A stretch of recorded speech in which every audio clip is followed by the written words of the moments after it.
Šodienas atradumi.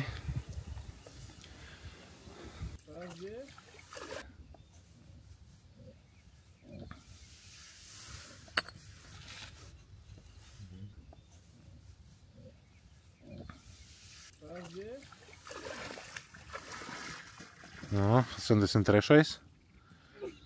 07.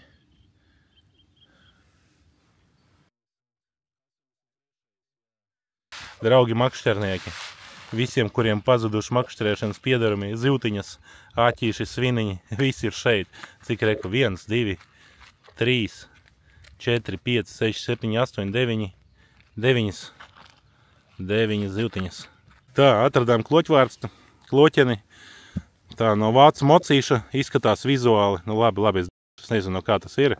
Vāks no kaut kādas kaniņas izskatās vai no katliņa. Vāc viņš bija. Tādus 90. ražoja ar šādiem te zīmējumiem. Industriālās lampas, aizsargs stikls, kupols. Un šitais arī bija ūdenī.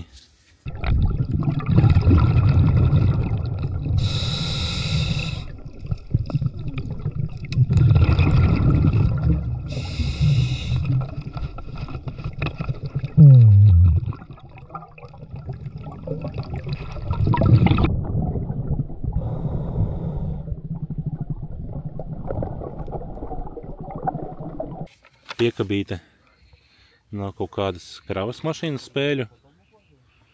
50 litrīgā plasmasa kanniņa. Metāla gabals. Nu, ļoti liels. Nu, šis bija pavisam tuvu peldvietai. Šī konstrukcija bija metāla. No, pedālīts tāds. Ir, jā. Kaut tā, kas mums te rakstīts ir Avtoštamp Maskva, autozīmogs Maskava. Ja es nemaldos, pēc šī zīmoga viņi taisīja dažādus piederumus gan virtuvei. Man liekas, viņiem bija galda piederumi, viņiem bija kaut kādas kanniņas.